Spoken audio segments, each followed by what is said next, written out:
Senior U.S. national security officials said on Wednesday that military operations against cartels would continue, even as questions about a deadly strike the previous day against a vessel from Venezuela remained unanswered.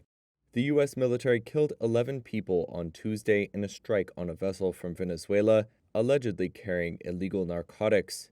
U.S. President Donald Trump shared a video that appeared to show footage from overhead drones of a speedboat at sea exploding and then on fire. Speaking in Mexico City on Wednesday, Secretary of State Marco Rubio defended the operation. And it'll happen again. Maybe it's happening right now. I don't know. But the point is, the President of the United States is going to wage war on narco-terrorist organizations. This one was operating in international waters, headed towards the United States to flood our country with poison. Meanwhile, U.S. Defense Secretary Pete Hegseth said on Fox and Friends that, quote, anyone else trafficking in those waters who we know is a designated narco-terrorist will face the same fate. Trump said on Tuesday, without providing evidence, that the U.S. military had identified the crew of the vessel as members of Venezuelan gang Tren de Aragua, which Washington designated a terrorist group earlier this year. On Wednesday, he told reporters in the Oval Office that drugs were found on the boat. On the boat, you had massive amounts of drugs. We have tapes of them speaking. It was massive amounts of drugs coming into our country to kill a lot of people. The Pentagon has not released specifics about the crew, nor why it chose to kill those on board. The U.S. has deployed warships in the southern Caribbean in recent weeks with the aim of following through on a pledge by Trump to crack down on drug cartels.